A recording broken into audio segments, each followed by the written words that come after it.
Hey guys, it's Mark here. Today I want to tell you a story. The story of how I actually started speaking English. Not how I learned grammar, not how I memorized words, but how I got over my biggest fear, the fear of speaking. You know, when I first started learning English, I didn't think speaking was that important. I thought, if I just study enough, one day I'll magically start talking. So I focused on everything except speaking.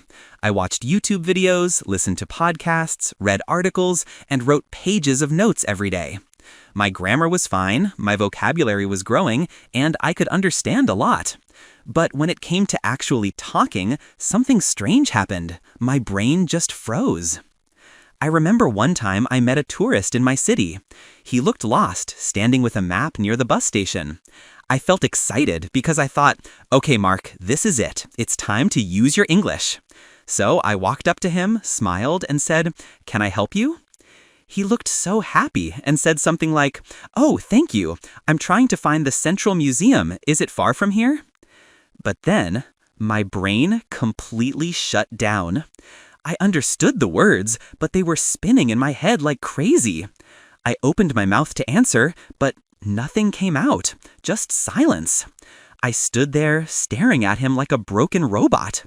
Finally, I just pointed my finger in some random direction and said, "Over there."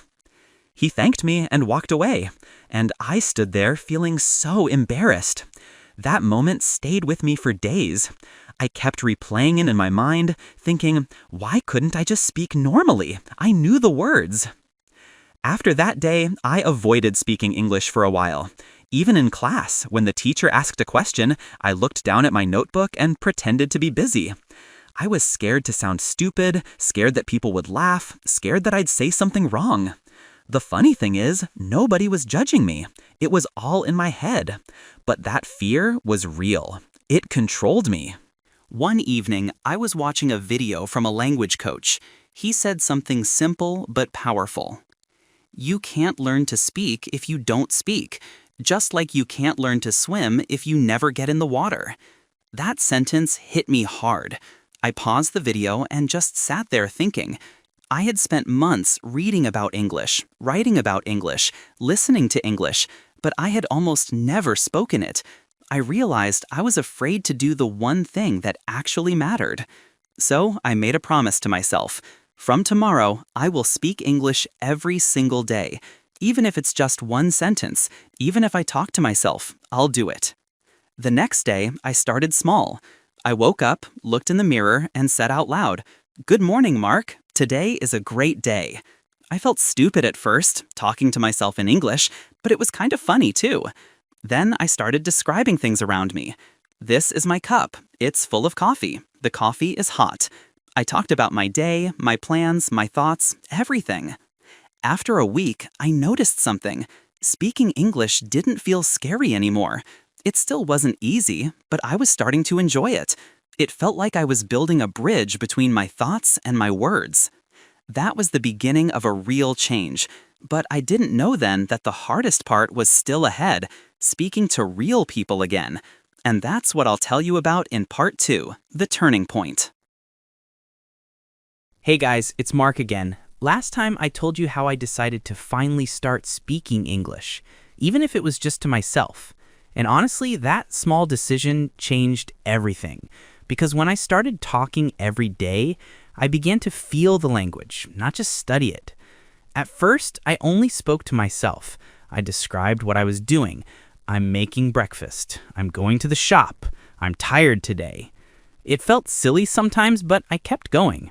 Every word I said out loud was like a small victory. After 2 or 3 weeks, I realized something. Speaking was getting easier. Not perfect, of course. I still made a ton of mistakes, but I was no longer afraid of hearing my own voice in English. That was a huge step. Then one night, while scrolling through my phone, I saw a post that said, "Find a speaking partner online. Practice 10 minutes a day." It sounded simple, so I downloaded a language exchange app. At first, I just looked around, reading people's bios, trying to find someone my age who also wanted to practice. My heart was racing just thinking about messaging someone. But finally, I did it. I wrote, Hi, I'm Mark. I'm learning English and want to practice. Would you like to talk? And 5 minutes later, I got a reply. Hey, Mark. Sure, I'm Lisa from Canada. Let's talk tomorrow? I couldn't believe it. I was excited and nervous. The next day, when the call started, I was shaking a bit. I said, hello, and she replied, hi, how are you? Her accent was clear, soft, friendly, and for the first time, I didn't freeze. I took a deep breath and said, I'm good, a bit nervous because it's my first time speaking English online. She laughed and said, don't worry, I'm nervous too. And just like that, everything became easier. We talked about simple things, hobbies, food, movies, daily life. I made mistakes, sometimes got stuck, but she didn't laugh. She waited patiently and even helped me with words I forgot. After 20 minutes, we were both smiling and laughing. When I ended the call, I felt this crazy mix of happiness and pride. I did it. I actually spoke English with a native speaker and survived. Not only survived, it was fun. That night, I couldn't sleep. My brain was full of English words, memories of that conversation, and one powerful thought. I can really do this. From that day, I started talking to more people, online and offline. Sometimes short chats, sometimes long talks. Every time, I learned something new. A new word, a new expression, a new way to say something. But the biggest change wasn't my vocabulary or grammar. It was my confidence. The fear was gone. When I made mistakes, I laughed. When I didn't understand something, I asked again. I started to realize that speaking English is not about being perfect. It's about being brave. A few months later, I met another tourist in my city, just like the one from my first story.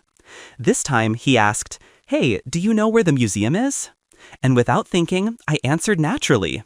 "Yeah, go straight and turn left at the second traffic light. You'll see it on your right." He thanked me and walked away. And then I realized I didn't even think before answering. It just came out naturally. That moment felt like magic. I wasn't the same Mark anymore. I had gone from being too scared to speak to being someone who could help others in English. And that, my friends, was the true turning point. But this story isn't over yet, because learning to speak English was just one step. Next came the real challenge, learning to think in. In the last episode, I told you how I finally started speaking English and lost my fear. That was a huge step, but what happened next completely changed the way I use the language. Today, I want to tell you how I started thinking in English. You know, for a long time, I didn't even understand what thinking in English really meant. I thought it was something only native speakers could do, or people who lived abroad for many years. But one day, I realized it's not magic. It's a skill you can build. It all started one morning when I was walking to work. Usually, I listen to English podcasts, but that day, I forgot my earphones at home. So it was just me, the street, and my thoughts. At first, I started thinking in my native language, as always. Then I noticed a bird flying above me, and without realizing it, I said in my head, "Wow, that's a big bird." And then I stopped for a second. Wait, did I just say that in English? It felt strange, but also kind of cool. It was the first time English appeared in my mind naturally, without translation. After that day, I started training it on purpose. Whenever I walked somewhere, I tried to describe what I saw in English. The sky looks beautiful today. That car is too loud. I'm feeling a bit tired. Simple thoughts, but they worked. I was teaching my brain to use English as a natural tool, not as a school subject. At first, it was hard. My brain wanted to switch back to my native language all the time, but I kept pushing. Even 5 minutes of English thinking a day helped. Then I made a small trick. Every time I didn't know how to say something in English, I didn't stop. Instead, I used other words to explain it. For example, if I forgot the word bottle, I said in my head, "A thing you drink water from." That way, I stayed inside the language, and that's when real progress started. After a few weeks, I noticed that English words were appearing in my head faster than before. When someone spoke to me, I didn't need to translate anymore. I could understand the meaning right away. It felt like the moment when you stop trying to swim and just float. Sometimes I even dreamed in English. Not full stories, but small moments, like ordering coffee or talking to someone. It felt weird but exciting. One day, I met Lisa again, the girl I used to practice English with online. We had a video call after months of not talking. She said, "Wow, Mark, your English sounds so natural now." And I smiled because I knew exactly why. I wasn't studying English anymore. I was living it. Now, English is part of my daily life. I watch movies without subtitles, write notes in English, even talk to myself sometimes when I need to think clearly. And you know what's funny? I don't even notice it anymore. It just happens. When people ask me, "Mark, how can I start thinking in English?" I always tell them this. Start small. Describe your day. Talk to yourself. Don't worry about mistakes. Just stay in the language every day. Because thinking in English isn't about perfection. It's about comfort. It's about letting the language become a part of your mind, your emotions, your daily thoughts. Looking back, I realized something powerful. The moment I stopped being afraid to speak, I opened the door to learning. And the moment I started to think in English, I opened the door to freedom. So, if you're listening to this and you're still afraid to speak, just remember, the first words will always be scary. But one day, you'll look back and smile, just like I do now.